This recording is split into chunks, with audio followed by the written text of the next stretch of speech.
महर्षि कश्यप की पत्नी दक्षपुत्री अदिति के गर्भ से दो महान पराक्रमी बालकों का जन्म हुआ। इनमें से बड़े का नाम हिरण्यकशिपु और छोटे का नाम हिरण्याक्ष था। दोनों भाइयों में प्रीति थी। दोनों ही महान बलशाली पराक्रमी और आत्मबल से संपन्न थे। दोनों भाइयों ने युद्ध में देवताओं को पराजित करके स्वर्ग पर अधिकार कर। एक समय जब हिरण्याक्ष ने पृथ्वी को रसातल ले जाकर छिपा दिया, तब भगवान विष्णु ने 12 अवतार लेकर पृथ्वी की रक्षा के लिए हिरण्याक्ष का वध किया। अपने प्रिय भाई के वध से दुखी होकर हिरण्यकशिपु महेंद्रचाल पर्वत पर चले गए और वहां भगवान विष्णु के द्वारा अपने भाई की हत्या के बदला लेने के लिए ब्रह्मा की घोर तपस्या कर। इस दौरान देवराज इंद्र ने हिरण्यकशिपु के महल में जाकर उसकी पत्नी कायुधा को बंदी बना। उस समय कायुधा गर्भवती थी। इंद्र जी उसे साथ ले जाने लगे। रास्ते में उनकी देवर्षि नारद से भेंट हो गई। नारद जी ने पूछा, देवराज इसे कहाँ लेकर जा रहे हैं? इंद्र ने कहा, देवर्षि इसके गर्भ में हिरण्यकशिपु का अंश है, उसे मारकर इसे छोड़ दूंगा। यह सुनकर नारद जी ने कहा, देवराज इसके गर्भ में बहुत बड़ा भगवत भक्त है, जिसे मारना तुम्हारे शक्ति से बाहर, अतः इसे छोड़ दो। नारद जी के कथन का मान रखते हुए कयाधु को छोड़ दिया और वो चले गए। नारद जी कयाधु को अपने आश्रम में ले आए। उसने कहा, बेटी तुम यहाँ आराम से रहो जब तक तुम्हारे पति अपनी तपस्या पूरी करके नहीं लौटा। कयाधु उस पवित्र आश्रम में नारद जी के सुंदर प्रवचनों का लाभ लेते हुए सुखी पूर्वक रहने लगे, जिससे गर्भ में पल रहे शिशु पर भी गहरा प्रभाव। समय होने पर कयाधु ने अपने गर्भ से एक पुत्र का जन्म दिया, जिसका नाम प्रहलाद रखा। इधर हिरण्यकशिपु की तपस्या पूरी हुई। ब्रह्मा जी प्रकट हुए और बोले, कहो वत्स तुम्हें क्या चाहिए? तुम्हारे तपस्या से प्रसन्न हूँ। हिरण्यकश्यप बोले, प्रभु मुझे आप अमर होने का वरदान दीजिए, मैं अमर हो जाऊं, मैं कभी ना मरूं। ब्रह्मा जी ने कहा, नहीं पुत्र, मैं ये वर नहीं दे सकता।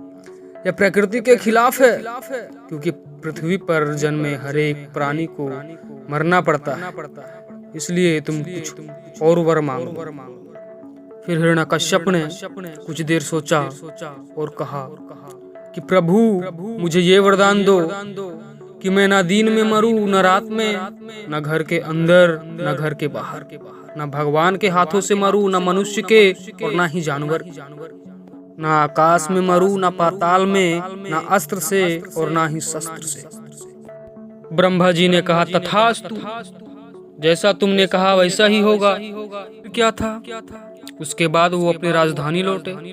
अब हिरण्यकश्यप को घमंड था कि उसे कोई नहीं मार सकता, इसलिए उन्होंने अपने पूरे राज्य में ये ढिंढोरा पिटवा दिया कि आज से कोई भी भगवान की पूजा नहीं करेगा।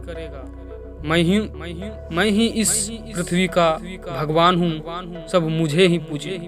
इधर कयाधु भी प्रहलाद को लेकर नारद जी के आश्रम से राजमहल आ गई। जब प्रहलाद कुछ बड़े हुए तब हिरण्यकश्यपु ने उनके लिए शिक्षा की व्यवस्था करी। प्रहलाद गुरु के सानिध्य में शिक्षा ग्रहण करने लगे। एक दिन हिरण्यकश्यपु अपने मंत्रियों के साथ सभा में बैठे हुए थे। उसी समय प्रहलाद अपने गुरु के साथ वहां गए और अपने पिता हिरण्यकश्यप को प्रणाम किया। यह देखकर बड़े प्रेम से उन्होंने प्रहलाद को अपने गोद में बैठाया और कहा, पुत्र, अब तक तुमने निरंतर जो अध्ययन किया उसमें से कुछ अच्छी बात सुना। प्रहलाद बोले, पिताजी मैंने अब तक जो कुछ भी सीखा उसका सारांश मैं आपको सुनाता हूँ।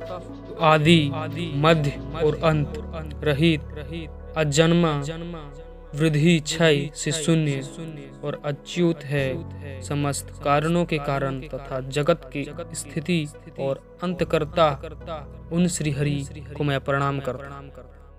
यह सुनकर दैत्यराज हिरण्याकश्यप के नेत्र क्रोध से लाल हो उन्होंने कांपते हुए प्रहलाद के गुरु से कहा, अरे दुर्बुद्धि ब्राह्मण, यह क्या तुमने मेरी अवज्ञा करके इस बालक को मेरे परम शत्रु की स्तुति से युक्त शिक्षा कैसे दी?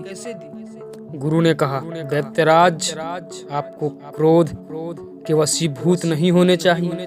आपका पुत्र मेरी सिखाई हुई बात नहीं कह रहा। हिरण्याकश्यप बोले, पुत्र बताओ कि तुम्हें यह शिक्षा किसने दी?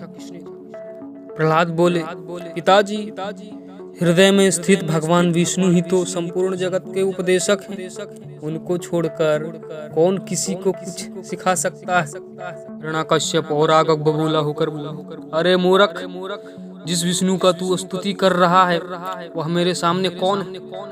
मेरे होते हुए कौन परमेश्वर कहा जा सकता है? मैं ही इस पृथ्वी का परमेश्वर, मेरे सिवा कोई और नहीं, इसीलिए तुम भी मुझको ही भज। ऐसा कहकर उसने प्रहलाद को अनेकों प्रकार से समझा, पर प्रहलाद के मन से श्री हरि के प्रति भक्ति की भाव को कम नहीं कर। अंत में वह क्रोधित होकर सेवकों से कहा कि यह बड़ा दुरात्मा है, इसको मार डालो। अब इसके जीने का कोई लाभ नहीं, क्योंकि यह शत्रु प्रेमी है, यह कुल का नाशक करने वाला है।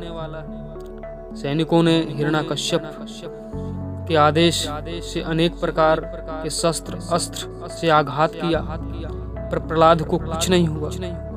उसने हाथ पैर बांधकर समुद्र में डाल दिया, फिर भी कुछ नहीं हुआ। उन सब ने प्रहलाद को अनेक विषैले सांपों से डसवाया, पर्वत के शिखर से गिराया, भगवान की कृपा से उन्हें कुछ नहीं। कहते हैं कि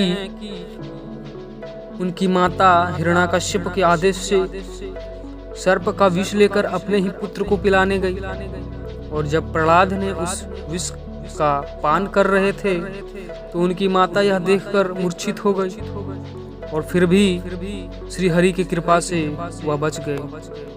अब सारे प्रयास विफल हो रहे थे। हिरण्याकश्यप की एक बहन थी जिसका नाम होलिका। उन्हें आदेश दिया गया कि वो प्रहलाद को लेकर आग में बैठे। दरअसल उन्हें शिवजी से एक वरदान के रूप में एक चादर प्राप्त था, जिसे वो ओढ़कर आग में बैठ जाए तो भी उसे कुछ ना हो। होलिका ने खुद चादर ओढ़ लिया और प्रहलाद को लेकर आग में बैठ गई। भगवान श्री हरि ने कृपा किया, एक बहुत बड़ा तूफान आया, जिससे वह चादर उड़कर प्रहलाद के शरीर से लिपट गया और होलिका वहीं जल के राख हो गई। और इसी होलिका दहन को लेकर हम लोग होली मनाते। फिर कहते हैं कि स्वयं विष्णु जी नरसिंह का अवतार लेकर आते हैं और हिरण्याकश्यप को दरवाजे पर जांघ पर रखकर उनके सीने को चीरकर कलेजा निकाल देते हैं, जिससे उनकी मृत्यु हो जाती है।